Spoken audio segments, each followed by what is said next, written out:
Welcome to another edition of How to Fix It Yourself with Dave and Dave. Today we're going to be working on the 2001 Pathfinder. We've done a number of videos on this. We've got a very strange thing happening here with the Pathfinder. And I've thought back and forth about whether I want to describe it, but I think it would be more effective to just show it. And so I'm going to go start up the Pathfinder, and then I'll tell you what we're going to do after we start up the Pathfinder. So I'm going to go get that done.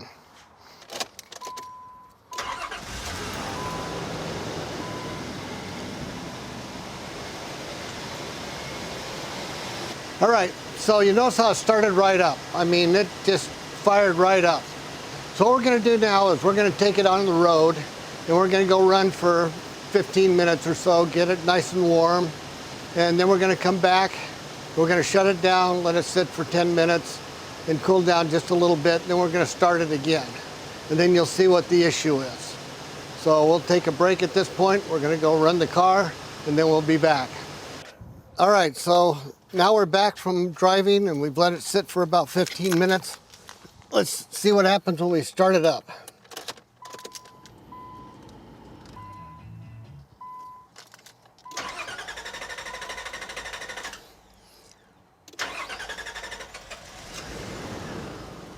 So that's what's really strange.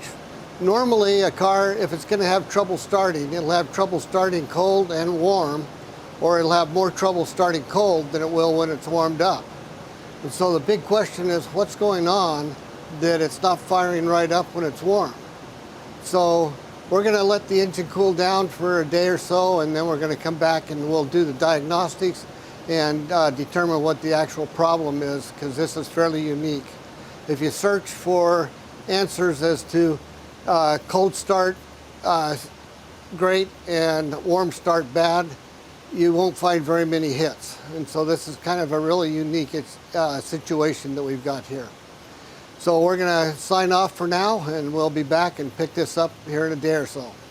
So now that you've heard what the problem is, and we've described it briefly, that it's a warm start or a hot start problem, we now want to do the diagnostics. So whenever you're dealing with electrical issues on an automobile, the first thing you want to do, because it's really simple, is you want to check the battery. And so we're going to go ahead and check the battery, and there'll be a few things that we'll discuss after we show you the battery check. So let's go ahead and take a look at it. We're going to start by just having the car off. We'll start the car, see what the battery draw is when the car starts, and then it'll also check the alternator, because we'll see once it's running how much voltage is going into the battery for charging from the alternator. So let's go ahead and do that. All right, so now we'll start it, and we'll see what the draw is on the battery.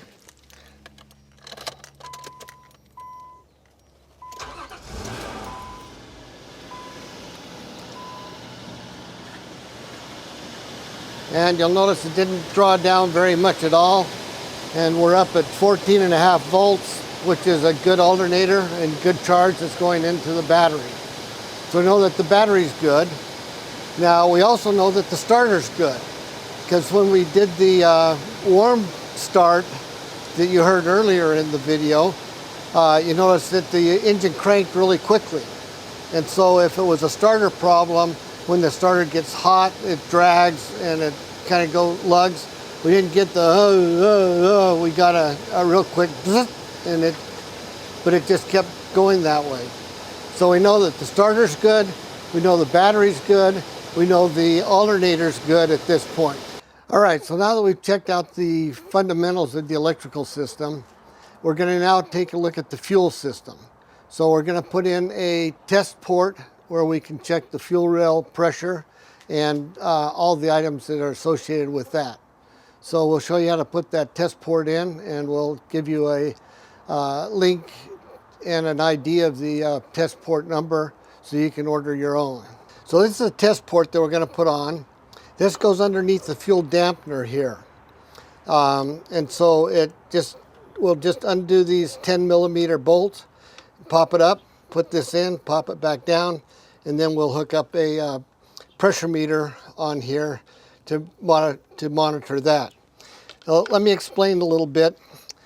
What the fuel dampener does is it regulates the flow of the fuel into the rails. And it's vacuum controlled so that when it's at idle and there's low vacuum or little vacuum, it's going to restrict the amount of fuel flowing into the injectors. The dampener, which sits right here, controls the pressure. It's also vacuum controlled. So this is what they call a recirculating system. So at all times, fuel is flowing completely through the tubing and back into the tank. So what this will tell us is how well the fuel pump is doing. It'll also tell us how well the dampener is working and how well the regulator is working when we see what the pressure is.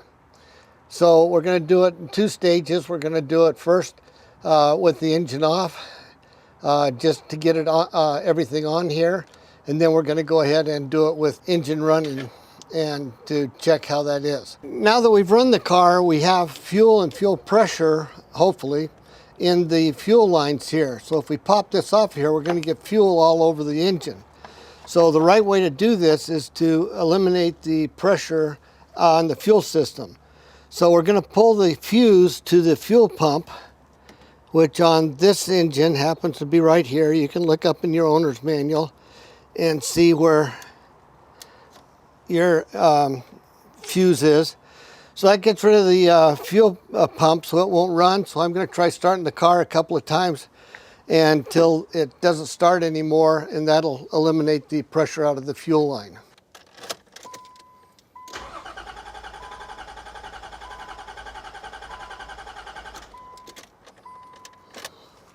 So when I pulled the vacuum line off of the dampener, you notice that we got a little gas coming out of the dampener side and out of the vacuum line. That shouldn't happen. That means that we've got a problem with our dampener. So this is a very likely problem that we've got that's going to cause our problem with starting the engine. So at this point, the wise thing to do is go ahead and replace the dampener. So we'll go ahead and get the dampener, we'll replace the dampener, and then we'll test to see if that solves the problem. If not, then we'll continue on down the line. So at this point, it doesn't make a whole lot of sense to go ahead and test the fuel pressure if we got a bad dampener. So when we pulled this tube off of here to be able to put in the insert that goes here to be able to measure the fuel pressure to see if we have a fuel pump problem, we pulled this off, you notice that we had gasoline in the hose. Now, this hose and this hose joined together down here, and so the question is, did it come out of the regulator or did it come out of the diffuser? Well, the regulator hose you can see is much higher than the diffuser hose, and so it's unlikely that you're going to get the gas to flow all the way up here, whereas on the diffuser, it's much more likely that, you know, the gasoline stayed there in the diffuser hose, because we saw it up here at the top and we saw it down here at the bottom. Additionally, a few months ago, I was generally replacing a bunch of vacuum hoses, and when I pulled this vacuum hose, it had gas in it, and so that's why we replaced the regulator. So this is a fairly new regulator of a couple of months.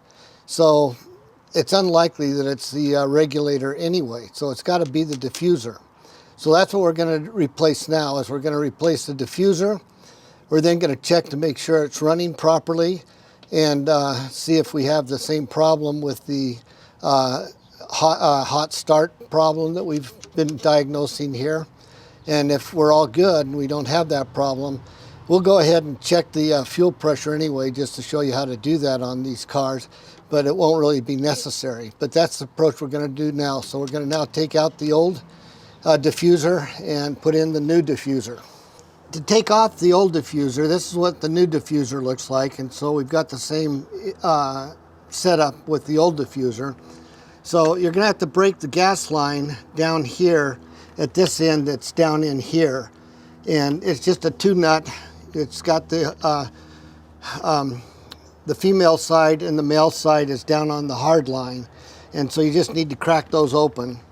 If you happen to have a set of these guys that are specifically made for doing work on the hoses in order to not strip out the edges of the nuts, if you've got one of those, it's a really good idea to use it. I only bought a couple of them a few years ago because I had a real difficult one I needed to get into, so I don't have a complete set, but I do happen to have this one, which goes on the small nut on the bottom, and then it's which is a 14 millimeter, and it's a 19 millimeter that goes on this side here. So we'll use the 19 and the 14 to take this thing apart, and then we'll talk about, you know, pulling these two off and popping that out of there. All right, so that's where we're going now.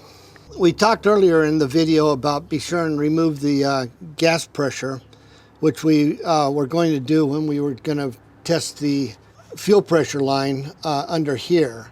But at this point, you should already have that removed. If you've run the car and while you waited for the parts, then be sure and relieve the gas pressure, as we showed you earlier how to do that.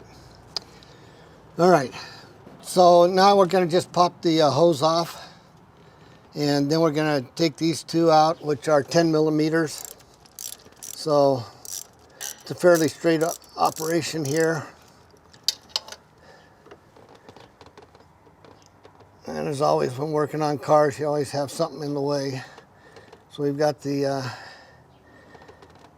automatic speed controller cable in the way on that side.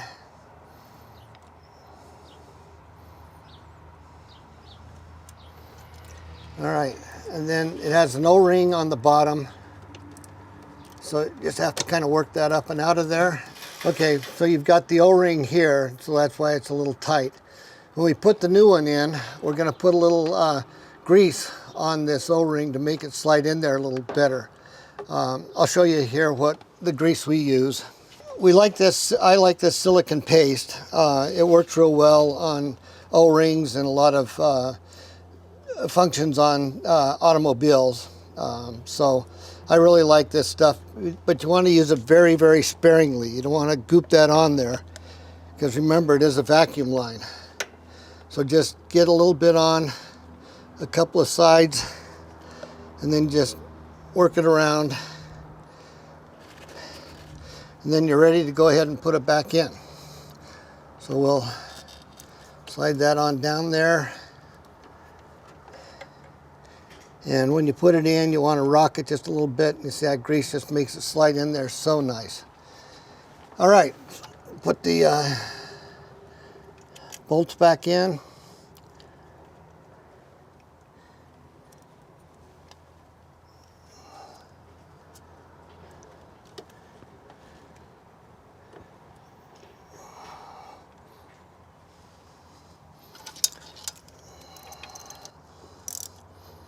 And just snug it down. You don't have to be terribly tight with it, because the bolts are just holding it in place. All the restriction on the gas is done by the O-ring there. All right, so now we'll just scoot on down here and line this up and start putting this one back together again down here. Don't forget to put the vacuum line back on. All right, so here's the test. We took it out, we drove it for about 20 minutes, did some regular street driving, some highway driving, freeway driving, and then came back and let it sit for about 20 minutes, because that was where we started having problems. So let's see if we've got to solve the warm start problem here. There it is. Starts right up. So it looks like we've solved the warm start problem. I hope this video has been educational for you. Hope you've been able to follow what's going on and be able to repair your own vehicle if you've got a warm start problem. Thanks very much for your time. Please click on the subscribe and the down in the video, and we didn't use much by way of parts, but we'll put a few links to a couple of the parts that we did use in the text below.